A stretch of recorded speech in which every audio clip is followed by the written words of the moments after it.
Hello and welcome to But Why the Reviews, where we will be talking about EA Sports FC 26. I'm your host, Kyle Foley.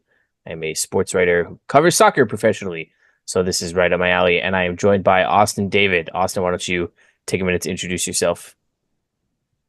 So I am the digital content manager for Orlando City Soccer Club and Orlando Pride. I have been in the industry for over a decade working in sports and specifically in soccer. I've done television and radio on ESPN, CBS Sports Network, Spectrum News, Fox, you name it. I've pretty much been and done that. So I am what you would call a soccer sicko.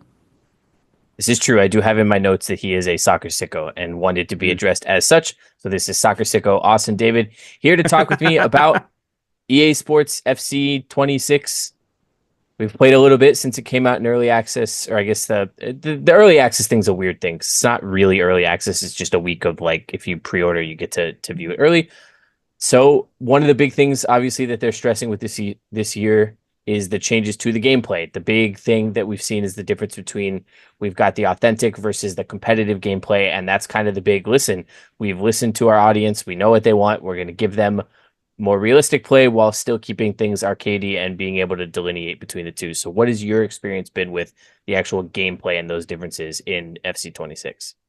I mean, it's very similar to last couple years where it's like, playing not Ultimate Team versus playing an Ultimate Team. That's kind of the best way I can describe it, where it's like if you're playing career mode, if you're in manager mode, gameplay's slowed down. It feels very different. This is pretty much the same thing. They've tweaked a lot of some of the small things when it comes to the actual gameplay. Um, and I didn't hate it. I still prefer the faster mode of Ultimate Team, and it's nice to be able to change that into the solo single player modes like career mode and manager mode. So I like that aspect the fact that I can change it. Um, but I think it's up to your preference. If you like the slowed down gameplay, you're gonna enjoy it. If you like the fast paced gameplay, you're gonna enjoy it. Yeah, it's nice to take that. You talk about like the difference between the two. It's always been going into Ultimate Team is a very jarring experience because it's so much faster and every other game mode is different. Every other game mode, all the offline modes or like the single player stuff is slower paced. There's fewer goals, there's less action. It's more deliberate in play, I would say. And now it's nice to be able to decide, hey, I'm playing in a career mode, or maybe I'm just kicking off, on the couch with a friend, and I would like to have that fast paced feel. And it's not limited to just playing online with people. It's something that now you can do everywhere, which I think is great. And it again goes back to, and we've talked about this with basically every sports game this year. They've been really trying to toe the line between realism without alienating fans who have enjoyed the faster paced play. No video game is ever going to be exactly like the real sport. And if it was, it would be a little bit boring. It's actually my playing the authentic mode and adjusting the settings to try to make it as real as it gets. You can adjust like how much the wind affects the movement of the ball and things like that within certain parameters. But I was playing it and I was like, man, this really sucks. Was my first like that was my first take. But then sitting back and realizing, but this is what soccer is like. There's a lot of standing on the ball looking for a pass. It's not just constant 1-2 passes, getting down the wing, crossing it in, and scoring. It's much more deliberate. It's much more so you can really make it as slowed down as you want or as fast paced as you want and find that happy medium. Yeah, and again, it's just the customization going back to the whole like, oh yeah, no, we're listening to people. Like the entire trailer that they were showing when they first released the AFC 26 gameplay was like, we're listening to you. Here's all the things that we've listened to you about, and here's the things that we have tweaked. And I think that the biggest thing, just in terms of my like experience in the gameplay, that doesn't just change between the two different styles of gameplay. It's the goalkeeping. Like it is so different from last year to this year. There's no more like just bad rebounds. There's no more shots that should have been saved. Like I literally just played a game a little bit ago where the goalkeeper had like 17 saves. Um, which was a little bit overpowered. And I feel like that's going to be tweaked over time.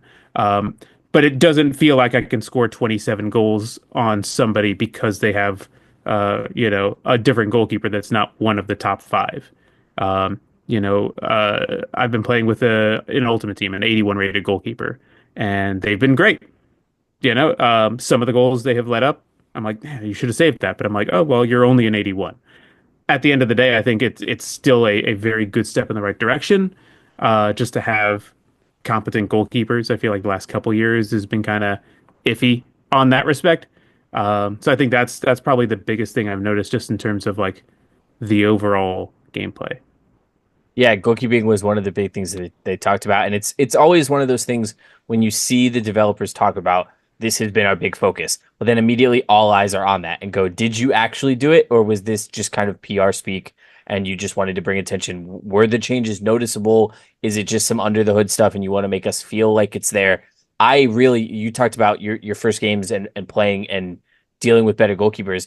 I had the same thing. I loaded up the first game I played with authentic settings and I think I had like 21 shots, but only like six were on target and all but one were saved. And it just felt like because of the way the goalkeeping has been enhanced and the animations and the way that they make saves, it's not the same type of save every time. You could have them getting down on one leg to kick the ball out. You could have them stretching out the fingertips, just all sorts of different things. Now you have to be more strategic about how you go into attack. And that goes in a little bit with the dribbling changes that they made. Dribbling is just a little bit better, probably less noticeable than the goalkeeping change, but making sure you're on the right foot. One of the UI updates is now you can see your player's preferred foot underneath their name in the HUD, which is huge because now it's, hey, I know that I've got a player who has absolutely no right foot and can only shoot with his left foot. And I'm constantly taking shots on the right foot. So how do I balance that and do that? Because if you don't, you're not scoring. It's just the game has improved. It's less noticeable in competitive mode, I will say. I feel like the goalkeeping is not quite as good, but I think that goes in line with an overall step back from you're getting more goals, you're getting more attack, which is what that mode is designed for. But in terms of updating the way the dribbling works and the goalkeeping works, and also the defender AI, the way defenders are moving, it's not as easy to pull a center back out of position. I mean, what is your experience been with that? Yeah, no, I a lot of last year I played very aggressive style with my center backs. So this year, when one of my center backs is out of position, I get punished for it. I can't recover as quickly as I once did. Um, just in terms of defending overall, heading, massive, massive upgrades. It's very overpowered right now. In fact, if you have a guy that is 6'3" or above that has decent jumping and decent heading, doesn't even have to be over like 80. I've had players that I've played with that are like 70 something headers, but they're 6'5", and they just go up and win every header in the box. So there really isn't any defense for that. Compared to the last couple of years, defenders have been able to really, match that level. This year, it feels like if you have a guy who's really good in the box in terms of jumping and getting onto the ball, he's going to win every single header. So like, I'm trying to think of a good example of guys who win every single ball in the box. A Christian Benteke, playing at DC United, he has the highest percentage of headers won in the league 3 years in a row. Playing with him in the box, you're dominating every single header.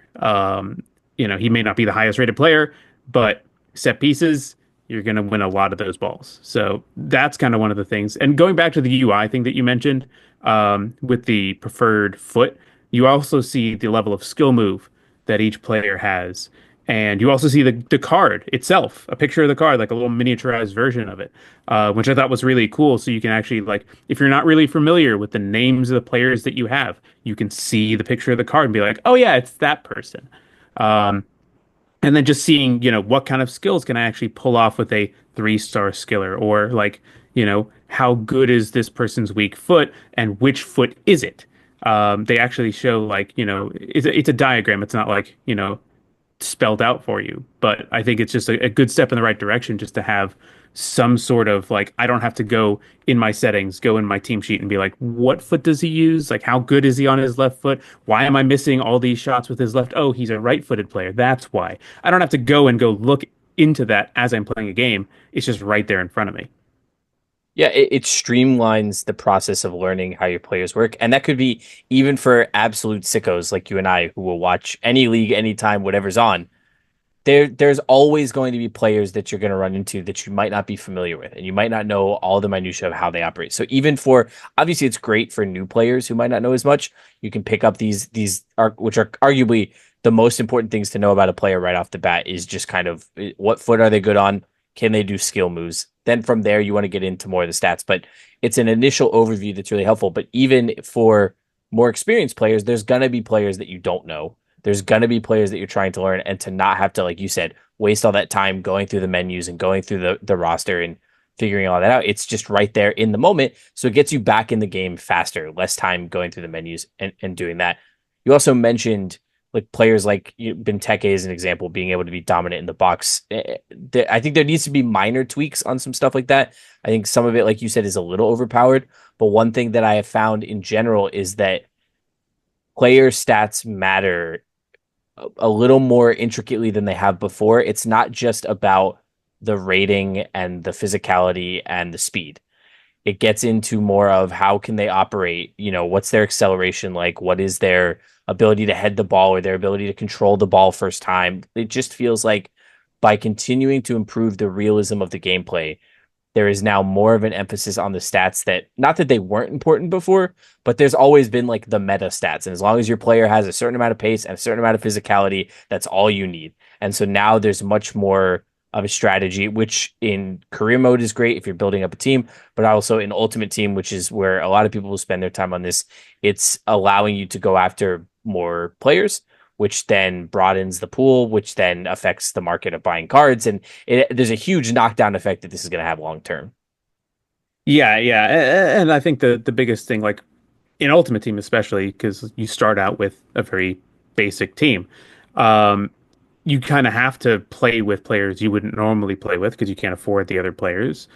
So first like 6 or 7 games that I played was, basic golds, even silvers and bronzes, and you could really feel the difference between once I got the players that I really wanted, and it's like, okay, like this is a big difference in terms of just how this player is able to hold the ball in the midfield and shield off players, how this player is able to accelerate compared to, a 75 rated player overall who has 86 pace versus an 85 rated player who has 86 pace.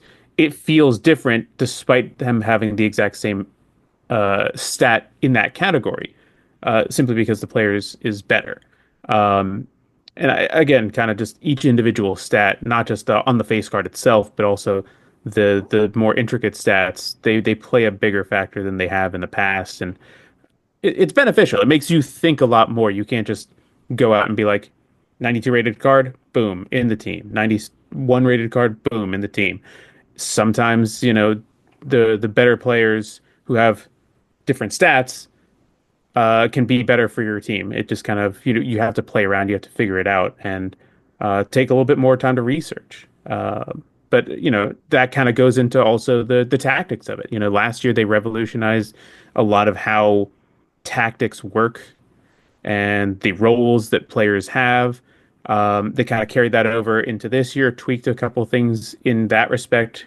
I haven't really experimented enough to see how much of a difference it makes.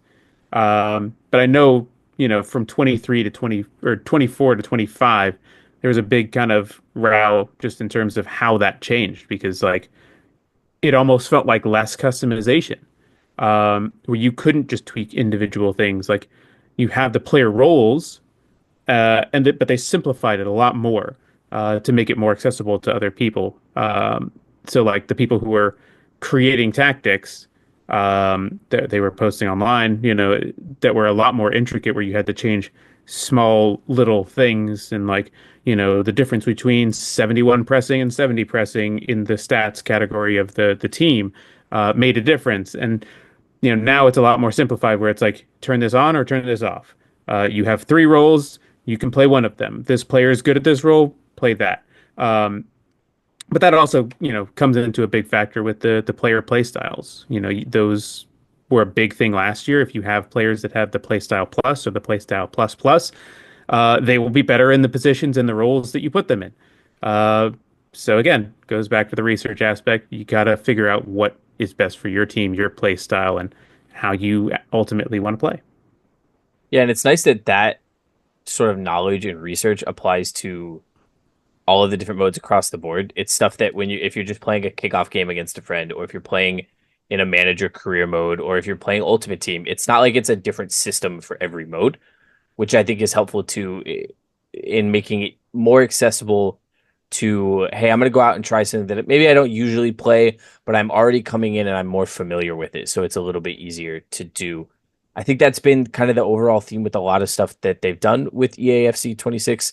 There are a lot of changes in Ultimate Team in terms of the types of game modes available. There's some more casual competitive challenges and things like that where you're not just doing the weekly squad battles and then going into the weekend tournament against the absolute tryhards. You've got a little bit more of a laid back option. So the rewards obviously aren't going to be quite as good, but there's still plenty to do to where it's worth doing. And I guess my question is with these changes where they're trying to cater more towards the casual fan, does this kind of move Ultimate Team a little bit further away from the kind of predatory label it gets given either rightly or wrongly by a lot of fans?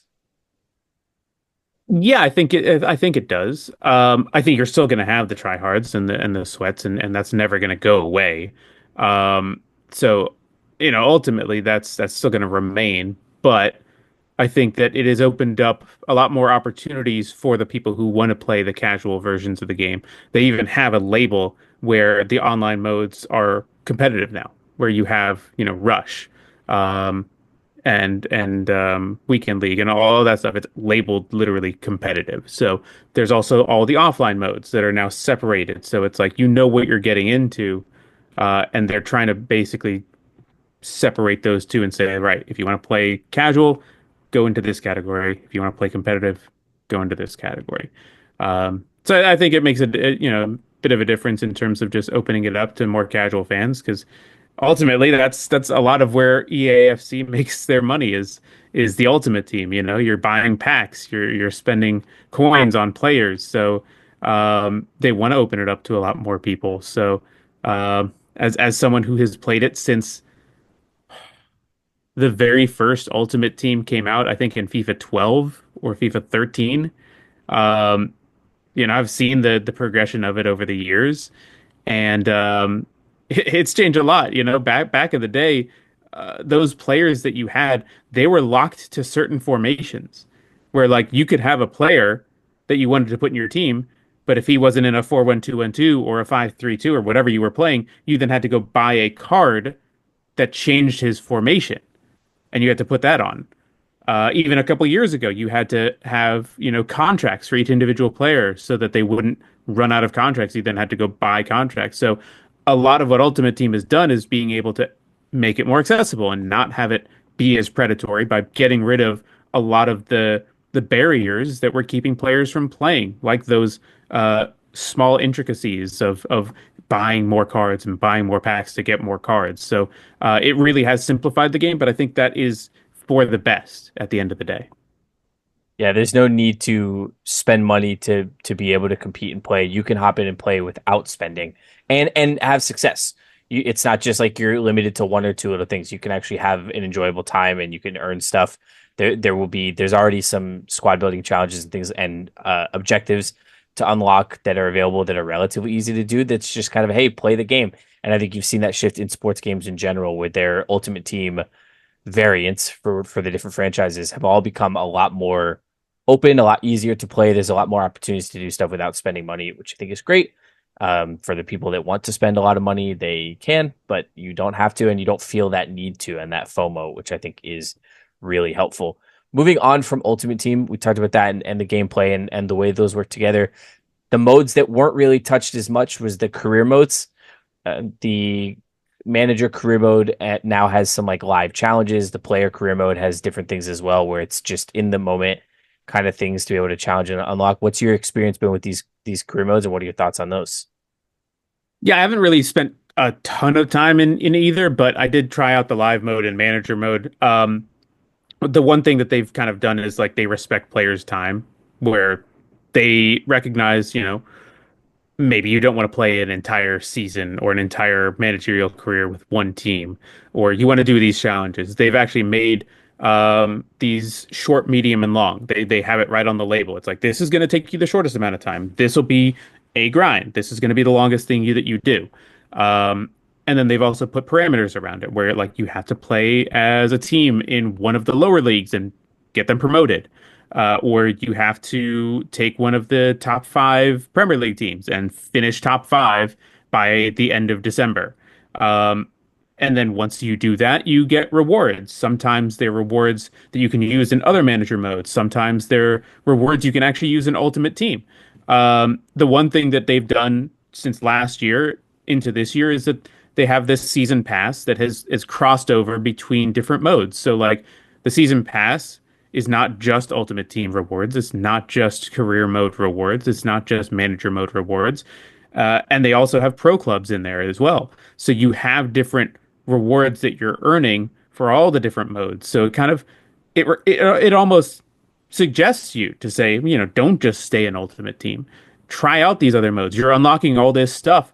The first couple pass unlocks that you get are actually manager mode players that are legends. So when you first start a manager mode, you can either pick one of the real teams or you can choose one of the legends and icons. And you get a pick of the litter from stuff that you've either unlocked or that has come unlocked with the game. And then you can pick those players and then put them on the team that you ultimately try and play with. So, like just recently, I unlocked Zlatan Ibrahimovic and Clint Dempsey. I threw them on Chelsea, and I just got rid of a couple players, threw them in the starting lineup, and boom, you're just having fun with some of the legends now. If you want to be more uh, kind of realistic and just take the team as it is, you can do that too. But it kind of adds like the ultimate team effect into the manager and the player mode. So you can like take one of the icons and legends that you've unlocked and start a career mode with them and just see how you would take their career if you started them with a certain team. Um, but again, like you unlock different things within that season pass where you get like coins or facial expressions or beards, hair, or anything like that, small things. But like if you're big into pro clubs and you create your own player, you play with your friends. You have that option where you can get all these different customizations. You earn there's these different coins actually that you have in the different modes. So you have like the Ultimate Team coins, the UT, and then you have the Pro Clubs coins that you also earn through the season pass. So it also gives you the option where you have the free version and the premium version. Um, so if you want to spend money on the premium version, I think it's like 100,000 coins it was last year, or like $5. So you can spend either the coins or the actual money that you have. But again, it's giving players options. It's presenting them with stuff out there and saying like, what do you want? It's up to you what you want to get out of this game. Yeah, and I love that it's stuff that is similar to kind of the way the MLB The Show games are, which is you can play whatever mode you want, and you're gonna unlock these things for every other mode. So if you want to stick to, let's say you're a pro club sicko and that's all you play, you can stick with that, and you'll unlock stuff, and you'll be able to still have that same experience without having to play the modes that you don't want to play. But then at the same time, it does encourage you to play those other modes, not by forcing you to do it to unlock stuff, but by going, hey, this thing that you've unlocked, you've unlocked a new, I like you the icon players in career mode, which I think is really, really cool, being able to put them on modern teams. Like you now kind of get that itch of now I want to go try this, I want to go do this, even if it's not necessarily my preferred mode. So it just pushes people again more towards playing all the different modes in a way that is pretty organic. It's not locking things behind certain modes, but it's encouraging people to do stuff, which I think is a significant mentality change in the way that they're approaching it. And it goes back to when they say that they're listening to the fans and that the fans of this game have wanted things to feel less like I'm being forced into a certain mode or whatever. Then I think that's a win. I think that's a huge improvement, and I think that's something that everybody can celebrate. Talking about pro clubs, you mentioned that. I just wanted to dive in really quick, not super deep, but they did introduce new player archetypes, which is something we're seeing in like the NHL and 2K franchises, where now when you create a player and you're trying to upgrade them, there's now specific paths for different, not only positions, but what type of player they're going to be. So if you want to be a center back that's just really, really solid in defense versus one who's really good with their feet, there's different things, and it adjusts the way that you level up players, the way that their skills evolve. What are your thoughts on what you've seen from that so far, and the changes that they've made there? Yeah, I'll be honest. I've barely touched pro clubs in the entire time I've played FIFA. Funny enough, I know a number of the players at Orlando City do play pro clubs together. So I've actually gotten a lot of feedback from them over the years about like what they want to see, as pro athletes who are actually playing the game as themselves. Um, that's kind of like a weird dynamic, but like, hearing from them, the archetypes thing is something that is probably been needed. When you're playing in pro clubs, you're kind of depending on if you're playing as a solo or playing with a group. You have a position, and everybody wants to be the goal scorer, everyone wants to be the attacker, no one really wants to be a defender. So trying to figure out what the best thing is for a certain player. If you're in a group and you're like, all right, I'm going to be a center back and I need to build my center back up this certain way. It then helps the rest of the team just knowing like, okay, well, there's my role and here's your role and here's this other person's role. So, um, I would hope that makes it a little bit more fun for the people that play it often. But um, yeah, time will tell. It's still early days for this game. Um, Not a lot of people have been online during early access when it comes to that, so makes it a little bit tougher to play, especially with a group, because that's the most fun I think that people get from pro clubs is just being able to play with their friends like that. Yeah, for sure. I guess I'll ask then, as we're talking about all these different modes, is there anything you've seen in your experience that maybe isn't quite what we'd like to see? We've talked about there's been a lot of good things, a lot of improvements. Anything that stuck out as something that maybe didn't quite nail it as much as you would have hoped? It's really small things, and it always kind of feels like small things when it comes to EAFC. But last year, when they changed some of the player positioning, where they kind of locked it in, like you can't just make a striker a center mid. They have to have a center mid designation, or you have to put them in an evolution in order to get them to that point.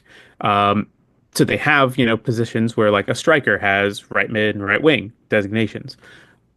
Searching for players in Ultimate Team has become really difficult because for some reason they got rid of the ability to search for secondary positions. So like if I'm searching for a right winger in my team and it shows no results found, even though I have 7 players who are right wingers as secondary positions, that kind of gives me pause. It's like why do they not have this feature in the game when they brought it in last year? It was great because I could find players on the open market even that had secondary positions that I'm like, oh well, I wouldn't have thought that this person could play this position, but now I see they have that based on what I'm searching for. But now I have to go and try and find them elsewhere. I have to use third party sites or whatever and try and see like, oh, okay, this is a player that has this position. And even looking for players in my club, it makes it a lot harder because I have to go through my entire club and try and find, okay, well, who's got a secondary position for this position that I need? Um, even when going to the position, being like, you know, press the right bumper, the R1 over, it still says no results found. So that's kind of a weird step back for me, and I feel like that's probably going to be patched in the near future. But it's just something that as I'm building my team, especially in the early days, that's been kind of my biggest annoyance. Yeah, I'd agree. I was noticing some of that when I was playing it. And like you said, it's little things. It's like you've done these really good things. You made the enhancements you've done, but then you've taken a couple steps back in ways though, like you said, that can be easily fixed. It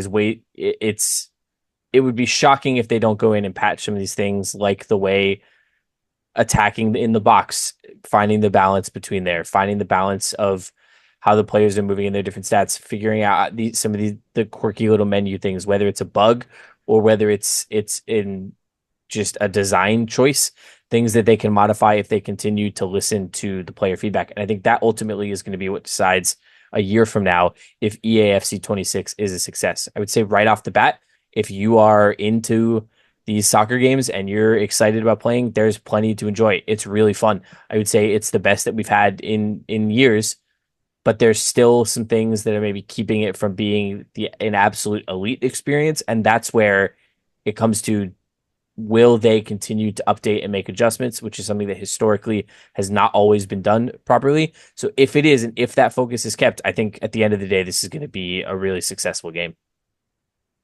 Yeah, no, I 100% agree. And this is kind of like every sports game that comes out nowadays, where it's like, the more they adjust, the more they listen to people, the more they fix some of the things that were broken as the game came out. That ultimately decides how the game is going to be viewed a year from now. And then when they come out with the newest game, it's like, okay, how does it compare? So like, looking back at FIFA 25 compared to where this game is now, I can say like, it's better. There's a lot of changes that they made, and as a whole, I think FIFA 25 was a good game, and it was better than FIFA 24 or EAFC 24. I can't remember when they switched over to 25 or EAFC. Um, but the point of the matter is, there's been marked improvement year over year for some of the small things. It's not groundbreaking by any means. It's not like, oh my God, this is like a new engine completely.